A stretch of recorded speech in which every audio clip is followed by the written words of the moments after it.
കണ്ടില്ലേ മഹാന്മാരായ മദീനയുടെ നായകരാരാണ്?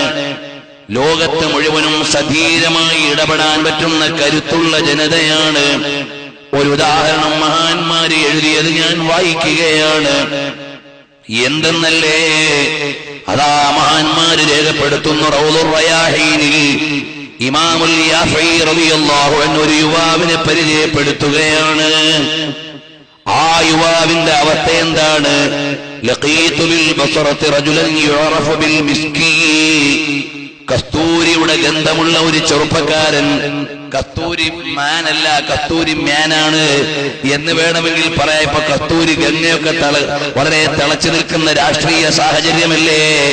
ഏതായാലും അങ്ങനെ നല്ല സുഗന്ധമുള്ള ഒരു മനുഷ്യൻ അതാ കാണുന്നു.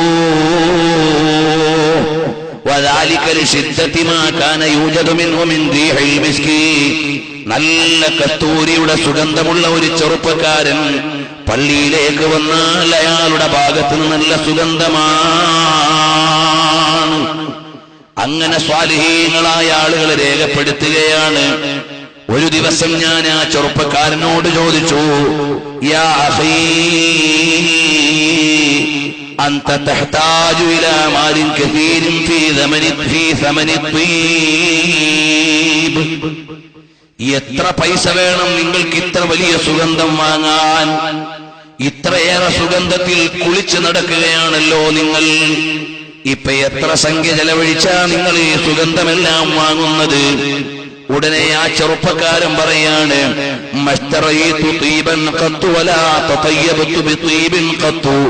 ഞാൻ ഒരു സുഗന്ധവും വാങ്ങാറില്ല, ഒരു സുഗന്ധവും ഉപയോഗിക്കാറില്ല. എന്റെ ഒരു സംഭവം ഞാൻ പറയാം.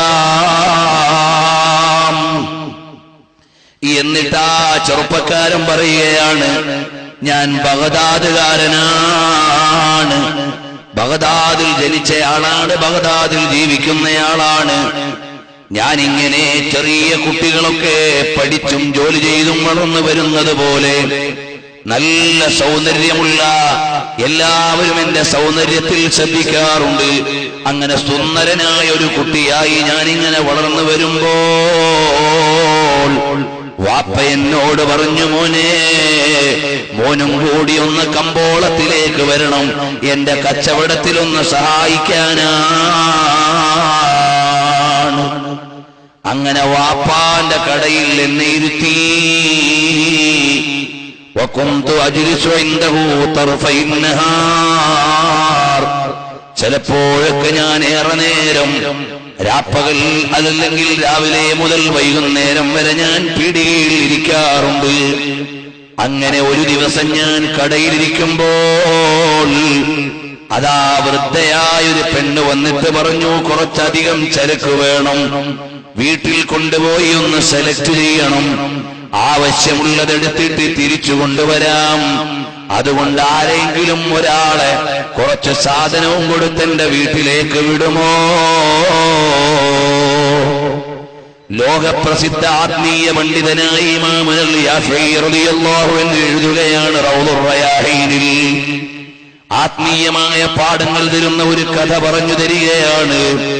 സുന്ദരനായ യുവാവിനെ അതാ ഒരു പ്രായമുള്ള ഉമ്മാമ വന്ന് ചരക്കുകൾ വീട്ടിലേക്ക് എത്തിക്കാൻ വിളിച്ചുകൊണ്ട് പോകുമ്പോൾ, ചരക്ക് സാധനങ്ങളുമായി വീട്ടിലേക്ക് ചെല്ലുന്ന നേരത്ത് വളരെ ഗംഭീരമായ വീടാണ്, മനോഹരമായ വീടാണ്. ആ വീടിന്റെ അകത്തളത്തിലേക്ക് ചെല്ലുമ്പോ രാജകീയമായി ഒരുക്കിയ അരമനകളാണ്. فمضيت معها حتى دخلتني إلى قصر عظيم فيه قبة. അതാ നല്ല ഒരു കൊട്ടാര സമാനമായ അരമനയുടെ അകത്തളത്തിലേക്ക് എന്നെ വിളിച്ചുകൊണ്ടുപോയി. പ്രിയമുള്ള സഹോദരങ്ങളെ, ഈ ചെറുപ്പക്കാരന് പ്രായമുള്ള പെണ്ണ് കൊട്ടാര സമാനമായ വീടിന്റെ ഉള്ളിലേക്ക് കൊണ്ടുപോയി. وكل ذلك مذهب لم أرى أحسن منها وعليها من كل الحلي. നല്ല അരമനയുടെ അകത്തളത്തിൽ രാജ്ഞിയെപ്പോലെ ഒരു പെണ്ണ് പൊന്നുകൊണ്ടുണ്ടാക്കിയ കൂടാരത്തിന്റെ ഉള്ളിൽ ഒരുങ്ങിയിരിക്കുകയാണ്. ഈ കിഴവി കൂട്ടിക്കൊണ്ടുപോയ അരമനയുടെ അകത്തളത്തിൽ ഒരു രാജാത്തിയുണ്ട്, ഒരു സപ്തലോക സുന്ദരിയുണ്ട്. ഞാൻ എങ്ങനെ അടുത്തേക്ക് ചെന്നപ്പോൾ ആ പെണ്ണെന്നെ വലിച്ചു മാറത്തേക്ക് കൂട്ടുകയാണ്. വജദബത്നി ഇലൈഹാ, എന്നെ ഈ കസ്റ്റമറായ പ്രായമുള്ള പെണ്ണ് കൂട്ടിക്കൊണ്ടുപോയതാണ്. കൊണ്ടുപോയത് അവിടെയുള്ളൊരു സുന്ദരി പെണ്ണിനു വേണ്ടിയാണ്. അങ്ങനെ വീടിന്റെ അകത്തളത്തിലേക്ക് കൊണ്ടുചെന്ന് അതാ മണവറയ്ക്ക് സമാനമായ, കൊട്ടാര സമാനമായ അകത്തളത്തിൽ സ്വർണത്തിൽ കുളിച്ചിരിക്കുന്ന പെണ്ണ് കൈകൊണ്ട് അടുത്തു പിടിച്ച് ശരീരത്തേക്കങ്ങ് കൂട്ടുമ്പോൾ ഫഖുൽതു ലഹാ അല്ലാഹ് അല്ലാഹ് അല്ലാഹ്, ഞാനങ്ങ് വിളിച്ചുപോയി അല്ലാഹ് അല്ലാഹു എന്ന വിചാരം എന്റെ മനസ്സിലേക്ക് വരികയാണ്. ഭൗതികമായി എല്ലാം അനുകൂലമായ സാഹചര്യമാണ്. കാരണം എന്തേ, ഇത് വളരെ രാജകീയമായ ഒരു വീട്ടിലെ രാജ്ഞിക്കു സമാനമായ പെണ്ണാണിരിക്കുന്നത്, രാജകുമാരിയാണ്. അവളുടെ മാറത്തേക്ക് അവള് വലിച്ചുകൂട്ടുകയാണ്. എന്നിട്ടാ പെണ്ണ് പറയുന്നു, ലക ഇന്ദീ മാ തുഹിബ്ബു, നിനക്കിഷ്ടമുള്ളതെല്ലാം ഇവിടെയുണ്ടടാ. അപ്പോഴാണ് ബുദ്ധിമാനായ യുവാവ് ആലോചിക്കുന്നു, മോനെ, നമ്മൾ വിചാരിക്കും ബുദ്ധിമാനത് യൂട്ടിലൈസ് ചെയ്യുന്നവനാണ്, അല്ലെങ്കിൽ അത് ചൂഷണം ചെയ്യുന്നവനാണ് ബുദ്ധിമാനെന്ന് ഞാനും നീയും ചിലപ്പോ ചിന്തിച്ചേക്കാം. കിട്ടിയ ചാൻസ് കളയാത്തവനാണെന്ന് നിന്റെയും എന്റെയും പൈശാചിക ബോധം പറഞ്ഞേക്കാം. എന്നാൽ യഥാർത്ഥ ബുദ്ധിമാന്മാർ റിയാലിറ്റി ഷോയിൽ വീഴുന്നവരല്ല, റിയാലിറ്റി അറിയുന്നവരാണ്, യാഥാർത്ഥ്യമറിയുന്നവരാണ് ബുദ്ധിമാന്മാർ. അപ്പോഴാണ് ഈ പെണ്ണിന്റെ മുമ്പിൽ അകപ്പെട്ടു പോയ പുരുഷൻ ആലോചിക്കുകയാണ്, ഇനി ഇവിടുന്ന് രക്ഷപ്പെടാനുള്ള വഴിയെന്താണ്. അവസാനം മനസ്സിലൊരാശയമുദിച്ചു. എന്നിട്ട് പെണ്ണിനോട് പറഞ്ഞു, ഞാൻ റെഡിയാണ്, പക്ഷേ എനിക്കൊന്ന് ടോയ്ലറ്റിൽ പോകേണ്ടതുണ്ട്, എനിക്ക് പ്രാഥമിക ആവശ്യം നിർവഹിച്ചൊന്ന് റെഡിയായി കുളിച്ചൊരുങ്ങി വരേണ്ടതുണ്ട്, അതിനുവേണ്ടി എനിക്കൊരവസരം വേണേ. ബാത്റൂമിലേക്ക് കൊണ്ടുപോകാൻ പരിചാരകരാണ്. പരിചാരകർ കൊണ്ടുപോയി ബാത്റൂമിന്റെ ഉള്ളിലെത്തിക്കുമ്പോൾ അദ്ദേഹം ഇങ്ങനെ ആലോചിക്കുകയാണ്, ഇവിടുന്ന് രക്ഷപ്പെടാൻ ഒരു വഴിയും കാണുന്നില്ല. فلما دخلت الخلاء لم أجد فيه مسلكا أفر منه فهللت سراويلي وتغوطت في كفي فمسحت به وجهي. ആ ചെറുപ്പക്കാരൻ പറയാണ്, എനിക്ക് ആ ബാത്റൂമിന്റെ ഉള്ളിൽ നിന്ന് പോലും രക്ഷപ്പെടാൻ ഒരു വഴിയും കാണുന്നില്ല, എനിക്ക് നിഷിദ്ധമായ തെറ്റിലേക്ക് വീഴാൻ പറ്റൂല്ല. ഇത് പറയുമ്പോൾ ആധുനിക ലോകത്തെ കലാലയങ്ങളുടെ മുറ്റങ്ങൾ കാമാലയങ്ങളാകുന്ന ലോകമാണ്. ഏറ്റവും കൂടുതൽ ലൈംഗിക നിയന്ത്രണ വസ്തുക്കൾ വിറ്റഴിക്കപ്പെടുന്നത്, ലൈംഗികാനുബന്ധ വസ്തുക്കൾ വിറ്റഴിക്കപ്പെടുന്നത് നമ്മുടെ നാട്ടിലെ പൊതുകലാലയങ്ങളുടെ പരിസരത്താണെന്ന് സർവേകൾ പറയുമ്പോൾ വിശാലമായി ഞാൻ ആ വിഷയത്തിലേക്ക് കടക്കുന്നില്ല. നമ്മുടെ കുട്ടികൾ നമ്മുടേതല്ലാതാകുന്നുവോ? എന്റെ പ്രസംഗത്തിൽ ഞാൻ അതിന്റെ ഡേറ്റകൾ ഉൾക്കൊള്ളിച്ച് സംസാരിച്ചിട്ടുണ്ട്. ഇപ്പോൾ ആ വിഷയത്തിലേക്ക് കടക്കാൻ നേരം പോരാ. പ്രിയമുള്ള സഹോദരാ, കണ്ടില്ലേ ഈമാനിന്റെ ഒരു ജ്വലനം ഉള്ളിലുള്ള യുവാവ് ആലോചിക്കുകയാണ്, ഖുദാ അല്ലാഹ് അല്ലാഹ്, ഇനി ഇവിടെ നിന്ന് രക്ഷപ്പെടാനുള്ള മാർഗമെന്താണ്? വേറൊരു ഉപാധിയും കാണുന്നില്ല. ഞാനതാ എന്റെ തന്നെ കാഷ്ടം എന്റെ കയ്യിലേക്കെടുത്ത് എന്റെ ശരീരത്തങ്ങ് പുരട്ടി. എന്റെ കൈകളിലും ശരീരഭാഗങ്ങളിലും എന്റെ തന്നെ മലം ഞാനെടുത്തങ്ങ് അഭിഷേകം നടത്തി. ബാത്റൂമിന്റെ വാതിൽ തുറന്നപ്പോൾ ഞാനൊരു ഭ്രാന്തനെ പോലെ ഇറങ്ങി. പരിചാരകര് നോക്കിയപ്പോൾ അതാ രാജ്ഞി അടുത്തേക്ക് വിളിച്ചു വരുത്തിയ സുന്ദരനായ യുവാവ് ബാത്റൂമിൽ നിന്ന് കോലം കെട്ട് ഭ്രാന്തനെ പോലെ ഇറങ്ങി വരുന്നു.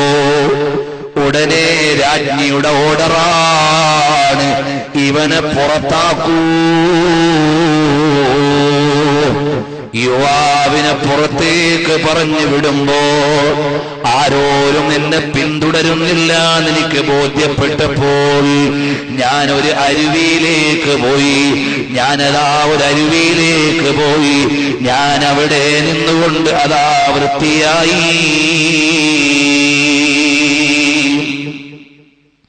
ഞാനവിടെ നിന്ന് വൃത്തിയായി. فغسلت ثيابي ووجهي وسائر بدني. ഞാൻ ശരീരം മുഴുവനും കഴുകി വൃത്തിയായി.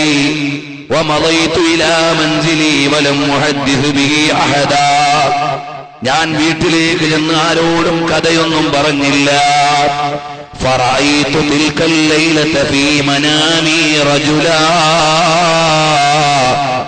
അങ്ങനെ രാത്രി കിടന്നുറങ്ങുമ്പോൾ അതാ ഒരു മനുഷ്യൻ വരുന്നു. അതാ കിടന്നുറങ്ങുമ്പോൾ ഒരു മനുഷ്യൻ വരുന്നു. ഫഖാല ലീ,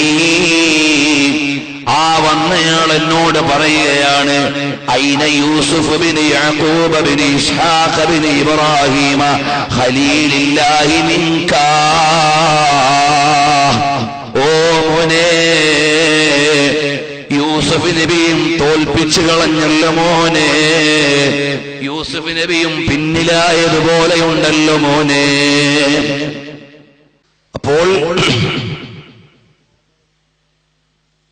സ്വപ്നത്തിൽ വന്നുകൊണ്ട് ഒരു യുവാവ് പറയാണ്, ബഹുമാനപ്പെട്ട ഇമാമുൽ യാഫിഈ റളിയല്ലാഹു അൻഹു റൗദുർ റയാഹീനിൽ എഴുതിയ സംഭവമാണ് ഞാൻ വായിക്കുന്നത്.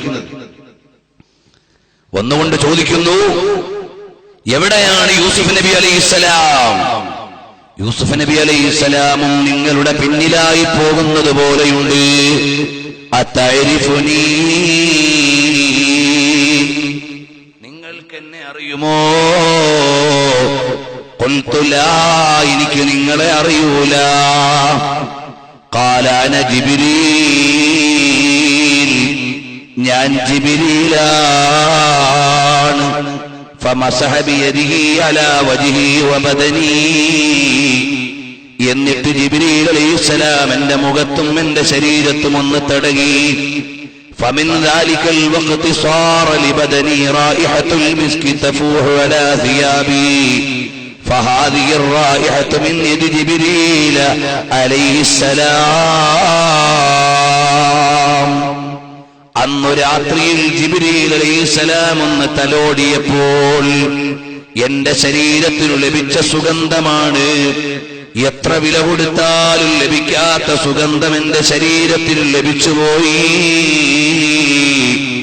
അതൊരു ഹറാമിൽ നിന്ന് തടി കാത്തതുകൊണ്ട് കിട്ടിയതാണ്. എന്റെ പ്രിയമുള്ള ചെറുപ്പക്കാരെ,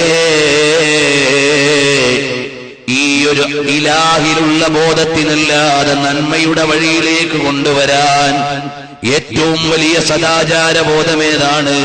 അള്ളാഹുവിനെ കുറിച്ചുള്ള ചിന്തയാണ്. ഈ അള്ളാഹുവിനെ കുറിച്ചുള്ള ചിന്ത നമ്മുടെ ഓരോരുത്തരുടെയും മനസ്സിലില്ലെങ്കിൽ ഇന്ന് തെറ്റു ചെയ്യാൻ പറ്റുന്ന ലോകമാണ്. നമ്മുടെ മക്കള് രാവിലെ മുതൽ വൈകുന്നേരം വരെ കണ്ടില്ലേ, കലാലയത്തിന്റെ മുറ്റത്ത് ജീവിക്കുകയാണ്. ചെറുപ്പക്കാരിയായ മകള് രാവിലെ മുതൽ വൈകുന്നേരം വരെ അന്യപുരുഷന്മാരോട് ഇടകലർന്ന് ജീവിക്കുകയാണ്. എന്ത് തെറ്റും ചിന്തിക്കാൻ അനുകൂലമായ സാഹചര്യമാണ്. അവര് തെറ്റിലേക്ക് വഴുതി വീഴാതിരിക്കണമെങ്കിൽ ഒരു ഉയർന്ന സദാചാര ബോധം വേണ്ടേ മോനെ?